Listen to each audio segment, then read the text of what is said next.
오늘 시간에는 하박국이 예언하는 환난날, 이 제목으로 하나님의 말씀을 살펴보도록 하겠습니다. 하나님께서는 하박국 선지자를 통해서 이 마지막에 환난날을 말씀을 하셨습니다. 그래서 하박국이 예언하는 환난날, 이 제목으로 하나님의 말씀을 살펴보도록 하겠습니다.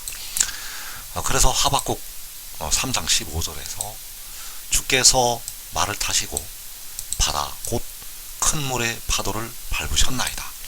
내가 들었으므로 내 창자가 흔들렸고 그 목소리로 말미암아 내 입술이 떨렸도다.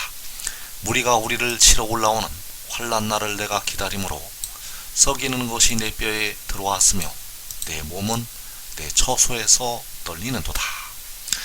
자, 여기에서 주께서 바다를 밟으셨다고 말씀을 하고 있는데, 이 바다가 바로 큰 물의 파도라고 말씀을 하고 있습니다. 그래서 이 바다가, 이 큰 물의 파도가 바로 마지막 날 이방인들이 되겠습니다. 그 예수를 믿지 않는 민족들, 그 민족들이 노아의 홍수처럼 일어나게 됩니다. 그래서 이 바다, 곧 큰 물의 파도가 일어나게 되는데, 이 큰 물의 파도처럼 이방인들이 몰려올 때 백성들의 창자가 흔들리게 되고, 그 목소리로 말미암아 백성들의 입술이 떨리게 됩니다. 그래서 무리가 우리를 치러 올라오는 환난날, 무리가 우리를 치러 올라오는 이 환난날이 바로 이 바다처럼, 바로 큰 물의 파도처럼 몰려오는 것이 되겠습니다. 그래서 그날의 백성들에게 썩이는 것이 뼈에 들어오게 되고, 그 백성들의 몸은 그들의 처소에서 떨리게 됩니다. 그래서 이 날이 바로 무리가 백성들을 치러 올라오는 환난날이 되겠습니다. 무리가 우리를 치러 올라오는 환난날은 바로 바다처럼, 바로 큰 물의 파도처럼 몰려오는 것이 되겠습니다. 그래서 요한계시록 6장에서 무리가 우리를 치러 올라오게 됩니다. 이 땅 한국 백성들을 무리가 치러 올라오게 됩니다. 그래서 그 무리가 몰려올 때 바다, 곧 큰 물의 파도처럼 밀려오게 됩니다. 노아의 홍수처럼 무리가 몰려오게 된다는 것. 그래서 그 무리가 바로 이방인들이 되겠고, 그 이방인들이 이 땅에 4분의 1을 죽이게 됩니다. 계시록 6장에서 그 이방인들이 악의 영들의 역사로 말미암아 이 땅에 4분의 1을 죽이게 됩니다. 그래서 그 바다처럼, 큰 물의 파도처럼 몰려오게 되는데, 바로 그날이 무리가 우리를 치러 올라오는 환난의 날이 되겠습니다. 그래서 시편 46편에서 그 환난날을 말씀을 하시고 있습니다. 시편 46편에 말씀하는 환난날은 계시록 6장의 환난날을 가리켜서 말씀을 하신 것이 되겠습니다. 그래서 시편 46편 2절에서 그러므로 땅이 변하든지 산이 흔들려 바다 가운데 빠지는지 바닷물이 솟아나고 뛰놀든지 그것이 넘침으로 산이 흔들릴지라도 우리는 두려워하지 아니하리로다. 자, 여기에서 바다 가운데 빠진다고 말씀을 하고 있고, 바닷물이 솟아나고 뛰논다고 말씀을 하고 있습니다. 그래서 이 바다가 바로 하박국 3장에서 말씀하고 있는 바다, 곧 큰 물의 파도가 되겠고, 무리가 우리를 치러 올라온다고 할 때 그 무리가 바로 이 바닷물처럼, 큰 물의 파도처럼 몰려오게 됩니다. 그래서 그 산이 흔들려서 바다 가운데 빠지는 날이 바로 환난의 날이 되겠습니다. 그래서 이 산이 가리키고 있는 것이 이 마지막 날을 살아가고 있는 백성들이 되겠습니다. 하나님의 백성들이 그 바다 가운데 빠지게 되고, 하나님의 백성들이 그 바다로 말미암아 흔들리게 됩니다. 그래서 노아의 홍수 때 하늘 아래 모든 산들이 그 바다에 그 물에 잠긴 것처럼 이 마지막 환란의 날에 이 바다처럼 이 큰 물의 파도처럼 몰려오는 그 무리에 백성들이 잠기게 됩니다. 그래서 그날에 우리는 두려워하지 아니한다고 말씀을 하고 있는데 이들은 하나님의 성 안에서 시험의 때를 면하는 의의 나무들이 되겠습니다. 하나님의 성 안에서 시험의 때를 면하는 의의 나무들은 두려워하지 않게 됩니다. 그래서 무리가 우리를 치러 올라오는 환란날, 이사 17장 12절에서 슬프다 많은 민족이 소동하였으되 바다 파도가 치는 소리같이 그들이 소동하였고 열방이 충돌하였으되 큰 물이 몰려옴같이 그들로 충돌하였도다. 자, 이 많은 민족이 열방이 소동을 하게 되는데 바로 바다처럼 큰 물의 파도처럼 소동하게 됩니다. 그래서 바다 파도가 치는 소리같이 소동할 것을 말씀을 하셨습니다. 그래서 바다 곧 큰 물의 파도라고 말씀을 하고 있고 그 파도처럼 무리가 백성들을 치러 올라오게 됩니다. 그래서 그날이 바로 환란날이 되겠고 많은 민족이 소동을 하게 되는데 바다 파도가 치는 소리같이 그들이 소동을 하게 됩니다. 그래서 그 많은 민족이 소동을 해서 1차로 육신의 이스라엘이 패망하게 됩니다. 육신의 이스라엘이 패망하게 된다는 것. 그래서 데살로니가전서 2장 15절에서 유대인은 주 예수와 선지자들을 죽이고 우리를 쫓아내고 하나님을 기쁘시게 하지 아니하고 모든 사람에게 대적이 되어 우리가 이방인에게 말하여 구원받게 함을 그들이 금하여 자기 죄를 항상 채우매 노하심이 끝까지 그들에게 임하였느니라. 자, 유대인에게 노하심이 끝까지 그들에게 임하였다고 말씀하고 있습니다. 그래서 유대인이 우리 주님과 선지자들을 죽이고 복음을 전하는 우리를 쫓아내고 그러하였기 때문에 그 죄로 말미암아 노하심이 끝까지 그들에게 임한다고 말씀을 하고 있습니다. 그래서 그 유대인에게 노하심이 계시록 6장에서 임하게 됩니다. 계시록 6장에서 노하심이 그들에게 임하게 되면 이제 그들이 다시 긍휼하심을 받아서 돌이키심을 받게 됩니다.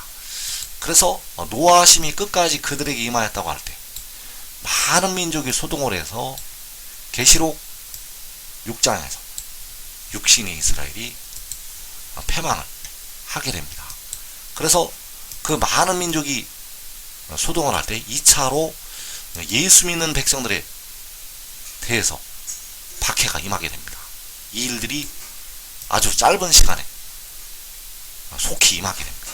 그래서 예수 믿는 백성들에 대해서 무서운 박해가 일어나게 되는데 마태복음 24장 9절에서 그때의 사람들이 너희를 환란에 넘겨주겠으며 너희를 죽이리니 너희가 내 이름 때문에 모든 민족에게 미움을 하더리라.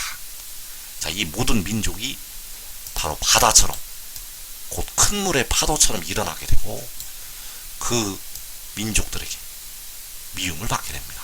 그래서 이때 예수 믿어서 깨어 기도한 백성들은 영혼을 얻게 됩니다.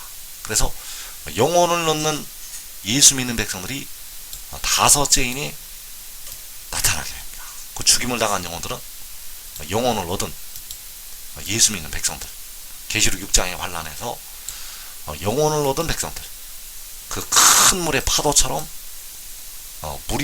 무리가 우리를 치러 오는 환란날에 영혼을 얻은 백성들, 그들이 다섯째인에 나타나게 되고 그 환란이 일어날 때까지 깨어 기도하지 못했던 예수 믿는 백성들은 징계를 받게 됩니다. 그래서 육신도 죽임을 당하지만 영혼도 음부로 떨어지게 됩니다.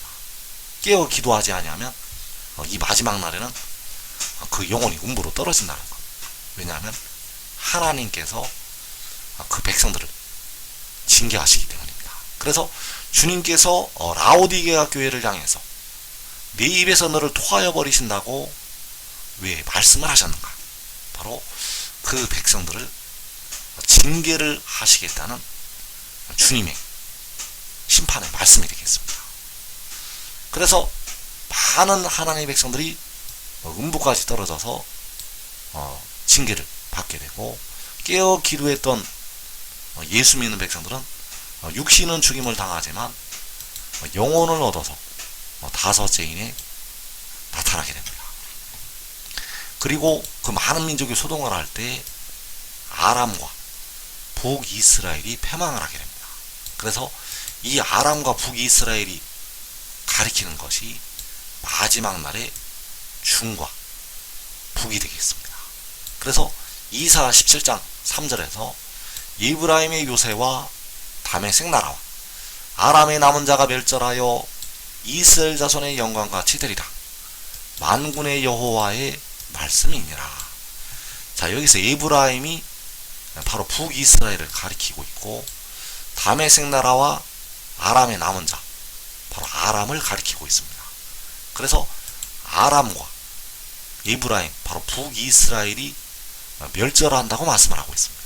그래서 이 아람과 북이스라엘은 이 마지막 날 북쪽 나라와 그 북쪽 나라와 동맹을 맺었던 중이 되겠고, 그 중과 북이 많은 민족이 소동을 할 때 멸절을 하게 됩니다. 그리고 그 많은 민족이 소동할 때 바로 무리가 우리를 치러 올라올 때 바다처럼 곧 큰 물의 파도처럼 몰려올 때 남유다가 패망을 하게 됩니다. 그래서 이 남유다가 마지막 날 가리키는 것은 이 해도는 나라가 되겠고, 이 해도는 데 남쪽 나라가 많은 민족이 소동을 할 때 패망하게 됩니다. 그래서 이사 8장 7절에서 그러므로 주 은혜가 흉흉하고 창의한 큰 하수 곧 아수르 왕과 그의 모든 위력으로 그들을 뒤덮을 것이라. 그 모든 골짜기에 차고 모든 언덕에 넘쳐 흘러 유다에 들어와서 가득하여 목에까지 미치리라. 자, 흘러 유다에 들어온다고 말씀을 하셨는데 바로 이 큰 하수가 들어오게 됩니다. 이 흉흉하고 창이란 큰 하수가 들어온다는 것. 그래서 그 흉흉하고 창이란 큰 하수가 하박국 3장에서 바다, 곧 큰 물에 파도가 되겠고, 무리가 우리를 치러 올라온다고 할 때 그 무리가 되겠습니다. 그 무리가 바로 창이란 큰 하수. 그래서 이 큰 물이 흘러서 유다에 들어오게 됩니다. 그래서 유다에 들어온다는 것은 이 마지막 날 남유다, 해돋는 대로 들어온다는 것을 말씀을 하고 있습니다. 그래서 이 물이 들어오게 되면 이 남쪽 나라는 얼마 남지 않고 거의 전멸됩니다. 이 일을 알아야 됩니다. 지금 이 일을 알아야 된다는 것. 그래서 가득하여 목에까지 미친다고 말씀을 하고 있는데, 목에까지 미치면 이 땅에 4분의 1이 다 죽었을 때가 되겠습니다. 목에까지 미치면 그 유다의 목에까지 그 큰 물이 들어오게 되면 이 땅에 4분의 1이 다 죽었다는 것. 현재 인구가 70억이라면 17억 5천만 명이 이때 다 죽게 됩니다. 그 목에까지 미칠 때는 이 땅에 4분의 1이 다 죽었을 때. 그래서 그 많은 민족이 소동할 때 바다 파도가 치는 소리같이 그들이 소동을 할 때 유다 땅에 생존자들이 조금 남아있게 됩니다.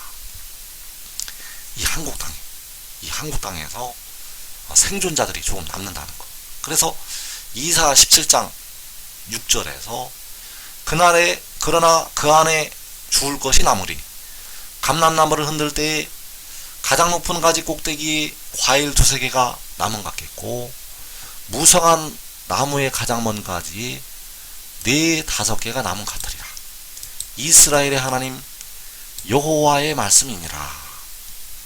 자, 그러나 그 안에 죽을 것이 남는다고 말씀하셨습니다.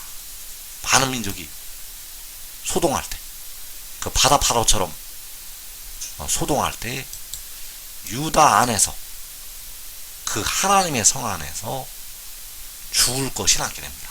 그래서 죽을 것이 남는다는 것은 바로 생존자들을 말씀을 하고 있습니다. 육신까지 생존하여 남는 생존자들. 그래서 이사야 1장 7절에서 너희의 땅은 황폐하였고, 자, 너희의 땅은 바로 유다 땅을 말씀하라고 있는데, 그 유다의 땅이 황폐화가 되고 너희의 성읍들은 불에 탔고, 바로 유다의 성읍들이 불에 타게 됩니다. 너희의 토지는 너희 목전에서 이방인에게 삼켜졌으니 이방인에게 파괴된 같이 황폐하였고, 자, 이 이방인이 바로 이 소동하는 많은 민족이 되겠습니다. 그 이방인이 바다 파도가 치는 소리 같이 소동을 하는 그 많은 민족, 그 이방인에게 삼켜지게 됩니다. 그 이방인에게 파괴된 같이 황폐하였고, 딸 시온은 포도원의 망대같이 참외밭의 원두막같이 예워싸인 성읍같이 겨우 남았도다. 이 딸 시온이 겨우 남게 됩니다. 그래서 만군의 여호와께서 우리를 위하여 생존자를 조금 남겨두지 아니하셨다면 우리가 소돔 같고 고모라 같았으리로다. 자, 우리를 위하여 만군의 여호와께서 생존자를 조금 남겨두시게 됩니다. 그래서 이 생존자들이 유다에서 살아남는 백성들이 되겠습니다. 이 생존자는 유다에서 살아남는 자들. 그래서 이 말씀을 만군의 여호와께서 마지막 날에 이 나라를 향해서 말씀을 하셨다는 사실입니다. 그래서 이 조금 남겨두시는 생존자들이 바로 의나무들이 되겠고 그의 가족이 되겠습니다. 여러분들이 지금 지혜를 따르면, 이 말씀을 증거하는 그를 따르면 여러분과 여러분의 가족이 이 생존자의 자리에 들어갈 수가 있습니다. 꼭 지혜를 얻어서 이 땅에 큰 환난을 면하기를 축원합니다.